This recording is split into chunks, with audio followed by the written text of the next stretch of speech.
The silence before the storm. The UES Vanguard cut through the darkness of space like a silver needle threading through black cloth.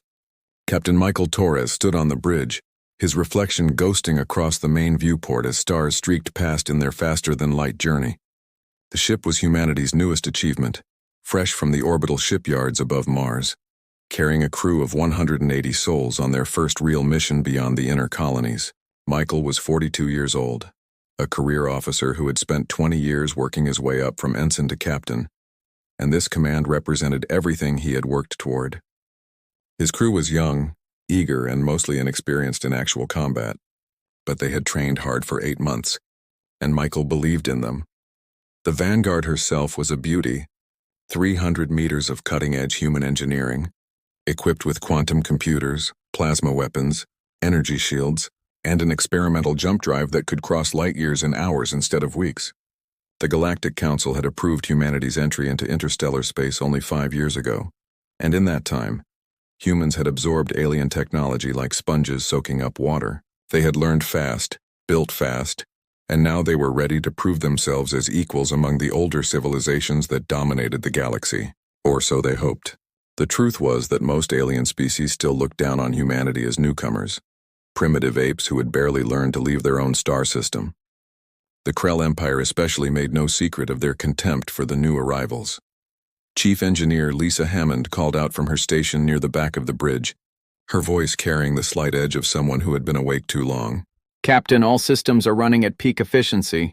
The new power distribution network is actually performing 10% better than the simulations predicted. I think we finally got the calibrations right. Lisa was 38, short and stocky, with hands that always seemed to have grease under the nails no matter how much she scrubbed. She had worked in shipyards her entire adult life, starting as a welder's apprentice at 16 and learning every system that made a starship fly. Michael trusted her completely because she understood something that many engineers forgot. Every system could fail, and good engineering meant planning for that failure. Lieutenant Commander David Park managed the tactical station, his fingers dancing across holographic displays that showed weapons status, shield integrity, and sensor readings from 100 light-years in every direction. David was 29, Korean-American, and had scored in the top 1% of his academy class for tactical simulations. He had wanted to be a pilot originally, but his gift for seeing patterns in chaos had pushed him toward weapons and defense instead. Right now, those sensors showed nothing but empty space and distant stars. They were in the Outer Rim territories, a region of space that marked the boundary between civilized systems and the wild unknown. Their mission was simple: patrol the area, show the flag, and prove that human ships could handle deep space operations without alien supervision. Approaching Waypoint 7, announced Navigation Officer Sarah Chen from her console. Sarah was 26, the youngest senior officer on the bridge, but she had an instinct for astrogation that bordered on supernatural. She could plot jump coordinates in her head that took computers minutes to calculate, and she had never once brought a ship out of FTL in the wrong location. We should drop to sublight in 3 minutes. The asteroid field we're supposed to survey is right where the chart said it would be. Michael nodded and settled into his command chair. The chair was designed to interface directly with the ship's systems through neural links, feeding him data and allowing him to issue commands with thought-speed efficiency.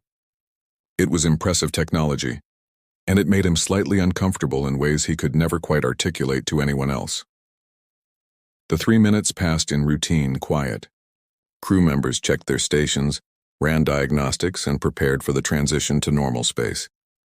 The Vanguard's AI assistant, a sophisticated program called Vera, monitored thousands of systems simultaneously and reported that everything was functioning perfectly. The jump drive began its shutdown sequence, and the universe outside shifted from the strange, distorted colors of faster-than-light travel back to the familiar black and white of normal space. The asteroid field appeared ahead of them, a scattered collection of rocks ranging from pebble-sized debris to mountains of stone and metal floating in the void. It was beautiful in its own way, untouched and ancient, formed billions of years ago when this solar system was young. Initial scans show exactly what we expected, David reported. The asteroids are rich in heavy metals and rare elements. This would be a good location for a mining operation if anyone wants to set up out here. He paused and his expression changed slightly. Captain, I'm picking up something else. Multiple contacts just appeared on the edge of sensor range.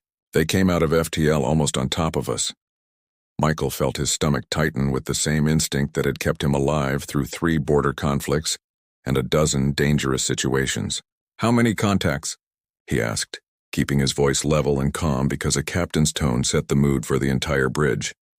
15 ships, David said, and now there was definite tension in his voice. "They're big, capital ship class, and they're moving into attack formation. Captain, those are Krell Empire warships." The bridge went silent except for the quiet hum of electronics and life support. Every person there knew what the Krell were. The Krell Empire was one of the oldest and most aggressive civilizations in the galaxy.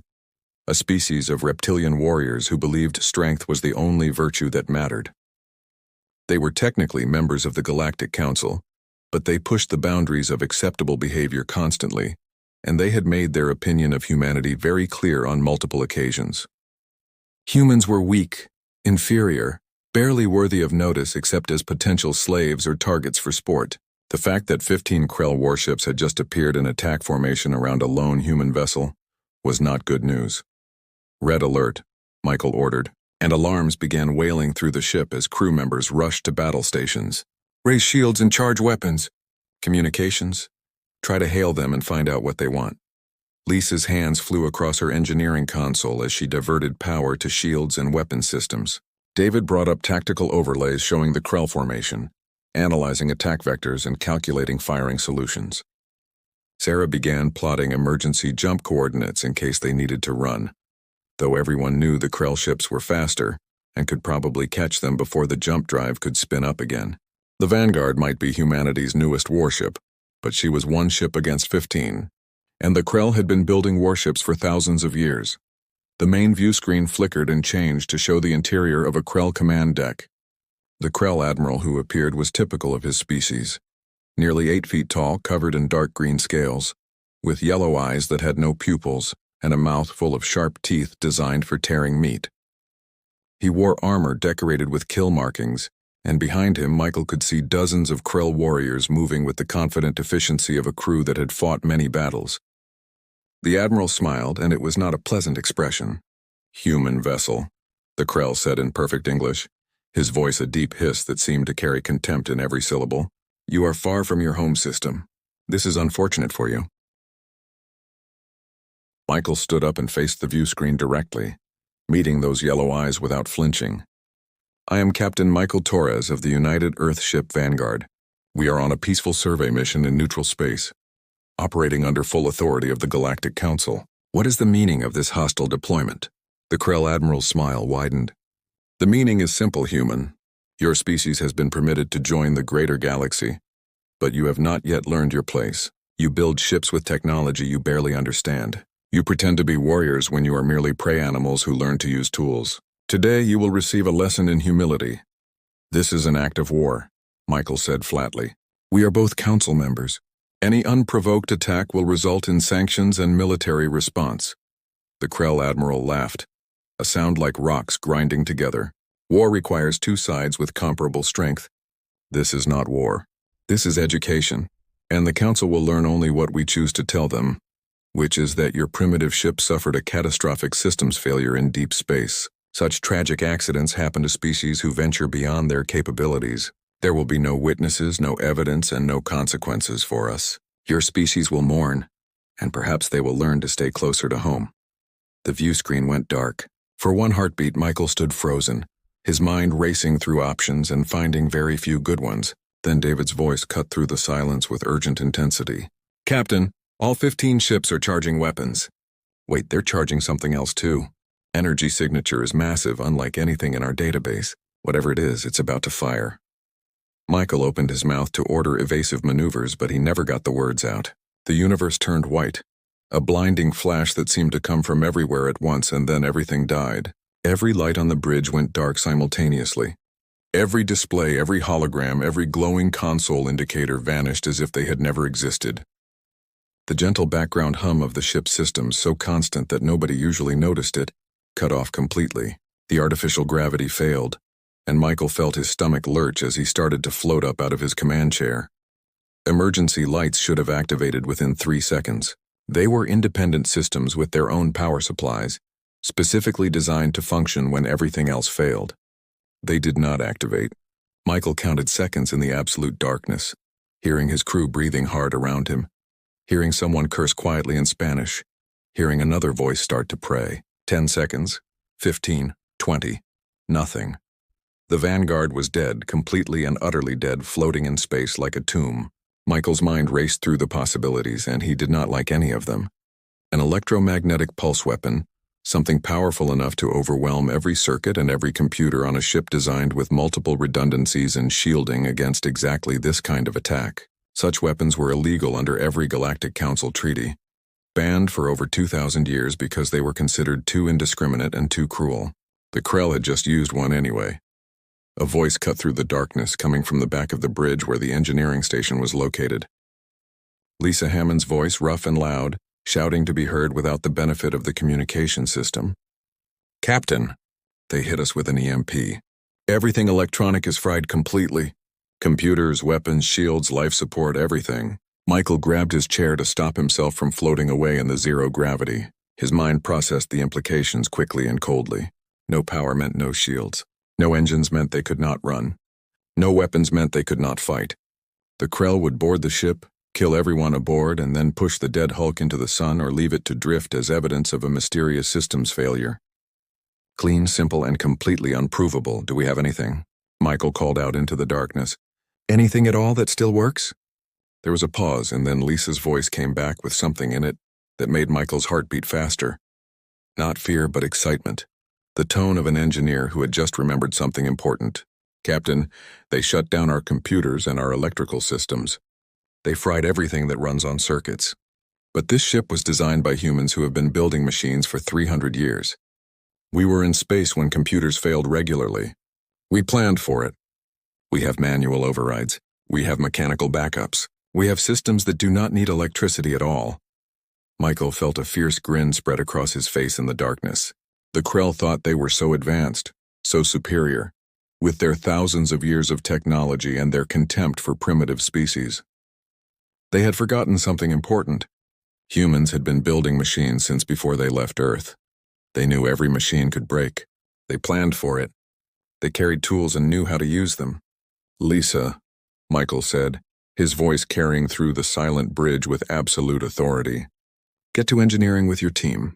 I want manual power restoration, starting with emergency batteries and working up to the main reactor.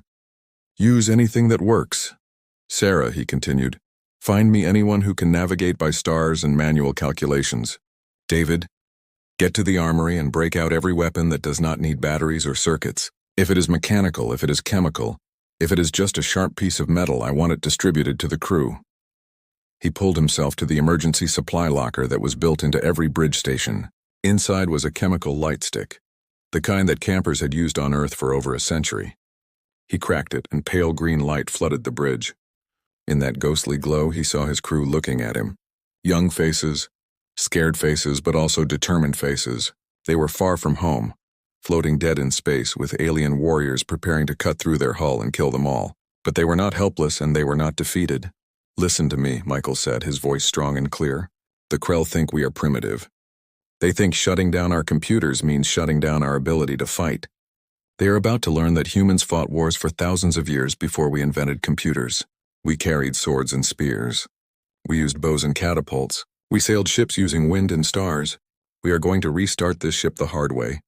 And we are going to show them why you never underestimate a species that still remembers how to survive without technology." The hull groaned, a deep metallic sound that vibrated through the entire ship. The Krell were cutting through, preparing to board. They thought they were cutting into a tomb full of helpless victims. They were about to discover they were very, very wrong. Rise from the ashes, Lisa Hammond pulled herself through the maintenance shaft, using handholds that had been installed for exactly this kind of emergency. Behind her, 7 engineers followed in a line, each one carrying tools that did not need batteries or power sources.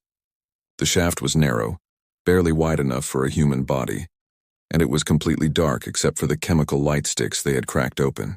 The green glow made everything look strange and otherworldly, like they were exploring some ancient cave instead of moving through a starship that had cost billions to build.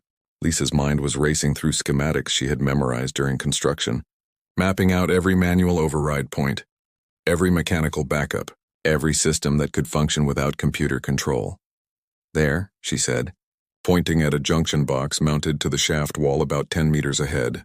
That's the first manual override for the emergency battery system. Rodriguez, you're smallest, get up there and open it. Engineer Maria Rodriguez squeezed past the others and reached the junction box. She pulled out a screwdriver, not a powered tool with magnetic heads and adjustable torque, but a simple piece of metal with a handle that humanity had been using since the Industrial Revolution. The screws holding the panel were old-fashioned flatheads, specifically chosen because they could not be controlled remotely by any computer system. Maria worked quickly, her hands steady despite the zero gravity and the knowledge that alien warriors were cutting through the hull just a few hundred meters away. The panel came free and swung open on mechanical hinges. Inside was a manual switch the size of a fist, painted bright red and labeled with instructions in 5 languages. Manual battery activation, Maria read aloud. Warning, only use when all automated systems have failed. Requires force of approximately 30 kilograms to engage. She grabbed the switch with both hands and pulled. Nothing happened.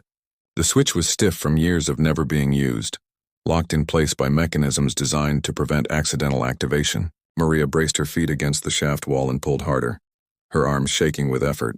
The switch moved 1 centimeter, then 2, then suddenly gave way with a loud metallic clunk that echoed through the maintenance shaft.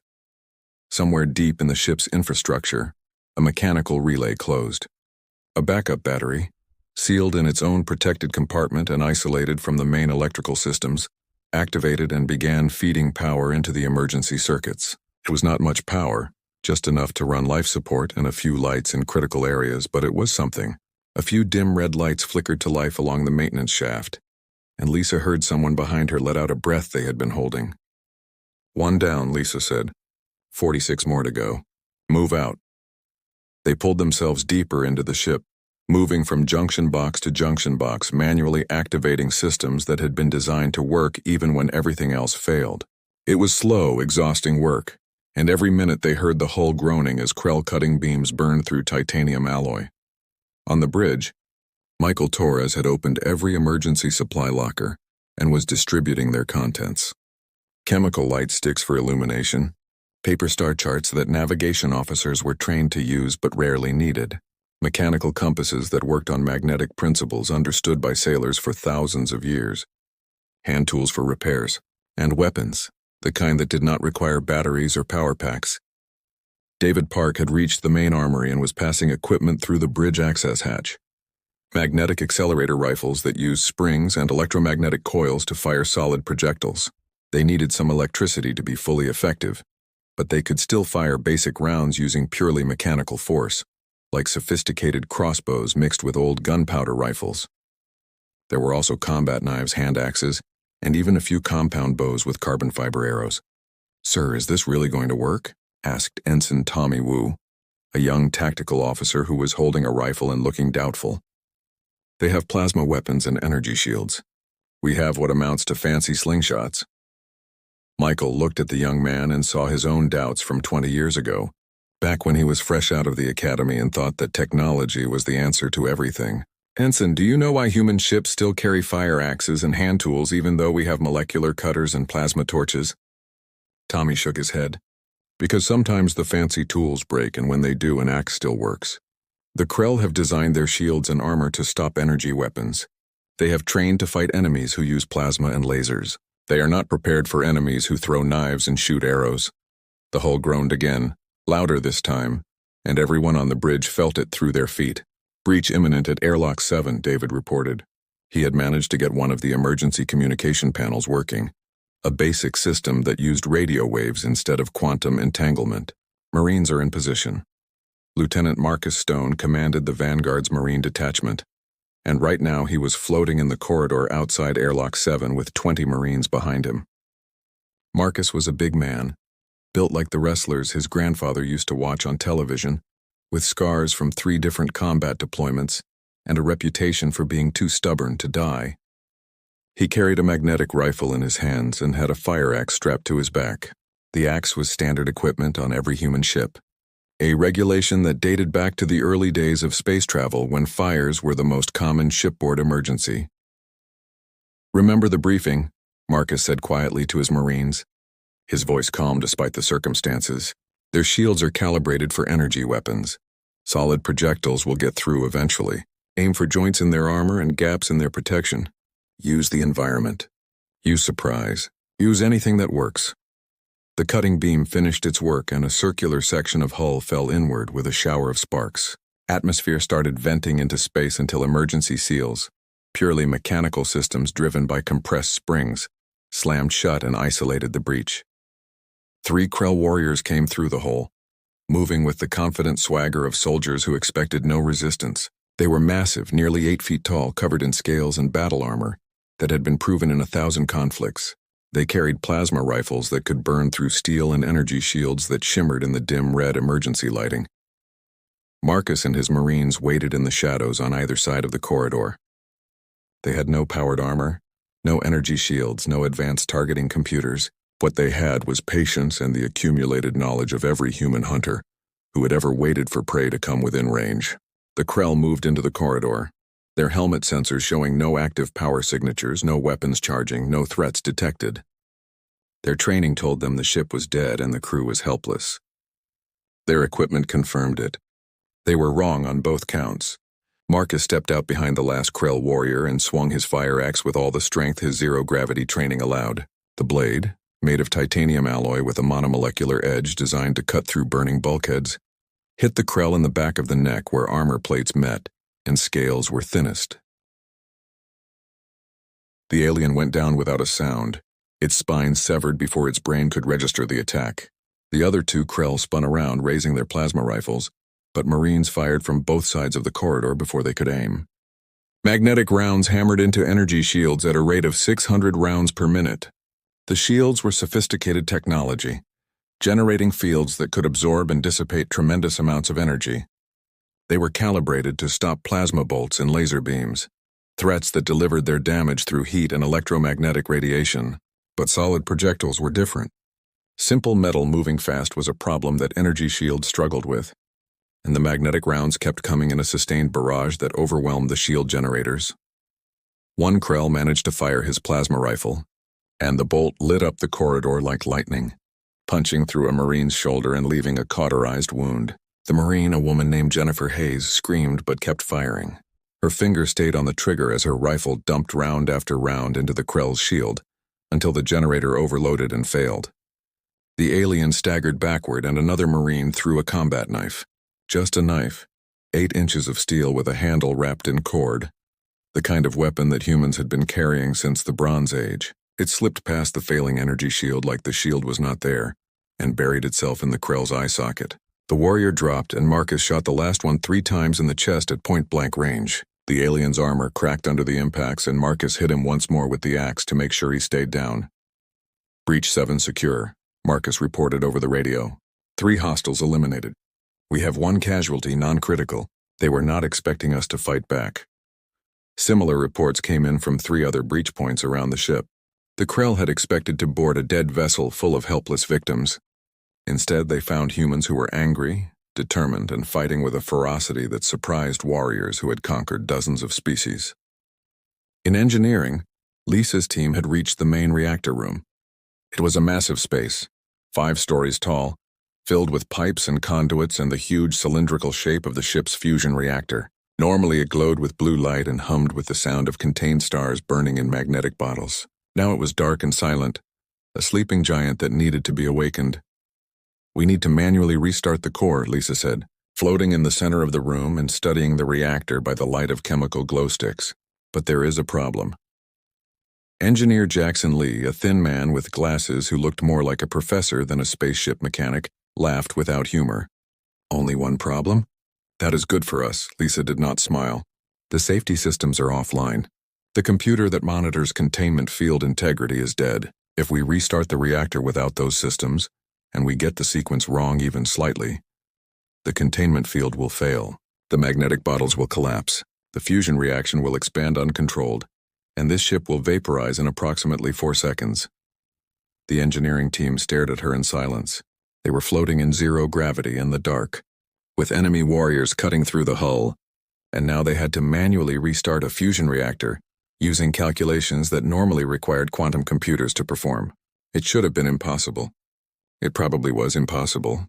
Lisa pulled out a notebook and pencil from her tool belt. Jackson, you did your doctorate in plasma physics. Maria, you worked on reactor design at the Mars shipyards.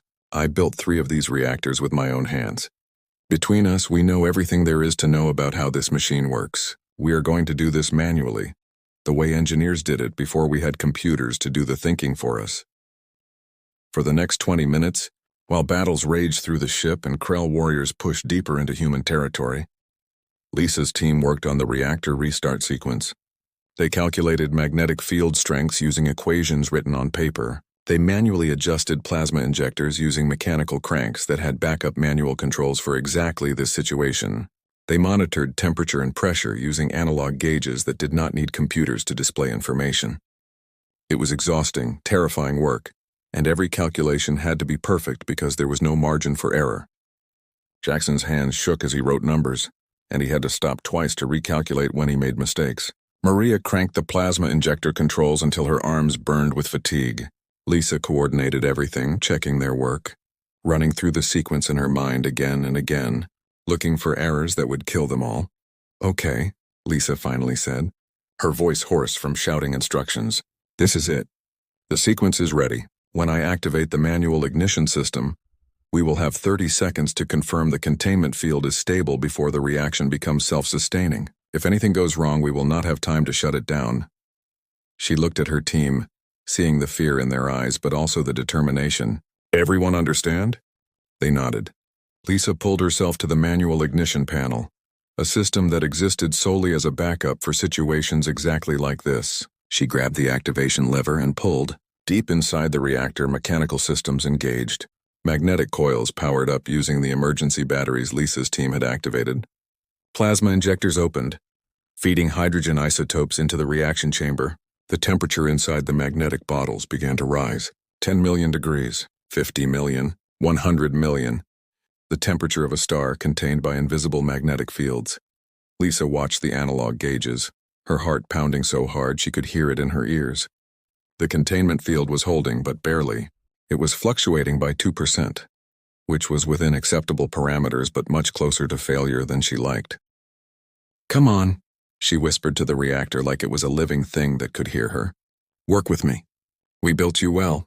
Do not fail us now. The temperature stabilized. The magnetic field strength evened out. The gauges showed green across the board, and deep in the reactor, fusion reactions began producing power at a rate of 500 megawatts per second. Lights flickered on throughout the ship.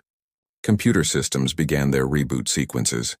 Weapons capacitors started charging. The Vanguard was coming back to life. On the bridge, Michael Torres watched displays flicker and come online, showing him damage reports, tactical information, and the positions of Krell boarding parties throughout his ship. David, Michael said calmly, now that we have power again, please show our guests what human weapons can do when they are actually functioning. David Park grinned like a wolf and activated the ship's internal defense systems. Automated turrets designed to repel boarders had been useless when the ship was dead. Now they tracked and targeted every Krell warrior inside the Vanguard with ruthless efficiency. Plasma bolts and magnetic rounds filled corridors with death. The Krell, who had been pushing forward confidently, suddenly found themselves trapped inside a hostile environment that was fighting back with every system available. Michael opened a channel to the Krell flagship, and when the Admiral's face appeared on the view screen, Michael smiled coldly. You wanted to teach us a lesson about our place in the galaxy, Michael said. Let me teach you one instead. Humans have been building machines for 300 years. We know every machine can fail, so we design backups and backups for the backups and manual overrides for when everything else goes wrong. We carry axes and knives because sometimes the fancy tools break. We remember how to navigate by stars because computers crash. We know how to survive without technology because we did it for thousands of years before we went to space. The Krell Admiral's expression was no longer confident. His ships had surrounded the Vanguard expecting an easy kill, but the human ship was powering up weapons and shields, and his boarding parties were being systematically eliminated by a crew that refused to die. You used an illegal weapon, Michael continued, his voice like ice.